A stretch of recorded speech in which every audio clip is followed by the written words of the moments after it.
Today in the grain market, soybeans were mixed. The futures are consolidating right now, and it certainly looks like perhaps there is some support here. The market did break below that 850 mark on that May contract at 848 and a half, but it was able to recover. Now it closed just a little bit higher, but that's showing some firmness in the market. There was some concern because the meat demand has been on the decline, and so you would figure that the soybean meal was also a little bit lower, and that was kind of putting some pressure on the soybean futures, but it was able to end up a little bit better. Now, corn futures did have fresh contract lows. The trend just remains to the downside and has everyone a little bit worried.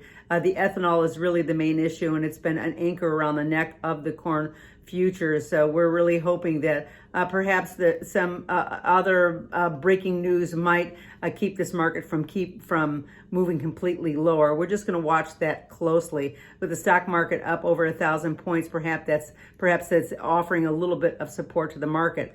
But let's look at the real bright spot today is in the wheat market. It was up 12.5 cents at one point. It was still rising. That Russia logistics problems is definitely having somewhat of an effect on the market. Wheat has been a little bit on the thin side, so it moves pretty quickly, but it might give us a little bit idea of the direction. Let's not forget that in the southern plains there is some dryness there, so that's a real possibility. Other than that, some of the supply levels are still relatively high, even though at the grocery store it looks like a lot of the shelves are empty. There's just been maybe more logistical problems with that, but I think that perhaps that may put a lid on any kind of significant rally, but it certainly looks like wheat has recovered somewhat, and maybe it's going to help some of the grain markets as we go forward for the next couple of days.